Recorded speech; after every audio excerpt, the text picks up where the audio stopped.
So what we're left with is mostly the fresh water, which is only about 2% of the world's water. And 87% of that is trapped in ice.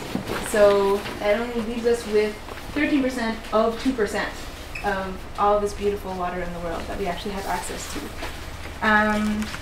So because there's not much fresh water and it's in such high demand, there's a lot of social and political issues that are really, really intertwined with water issues. Cochabamba in Bolivia, it's gotten a lot of notice from the international community. This is a situation that happened back in 2000, but it's still kind of, the situation isn't great there. So Cochabamba, Bolivia.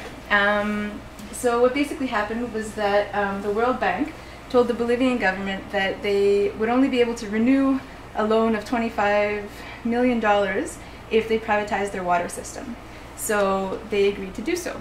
And when this company came in control, Aguas del Tunari, they raised the price of water so that it equated to about a third of the average person's income. So there were protests starting almost immediately as soon as they raised the prices. So from January 2000 until April 2000, there was tons of protests and a lot of people died, and it was a really horrible situation.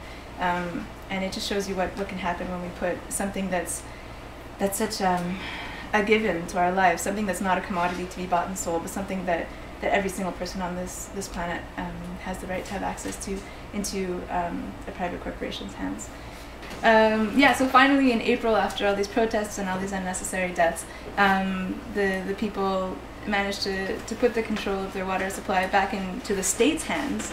So it went back down to the prices that it was prior to the privatization, but they still have to pay for fresh drinking water. So it's still not a great situation.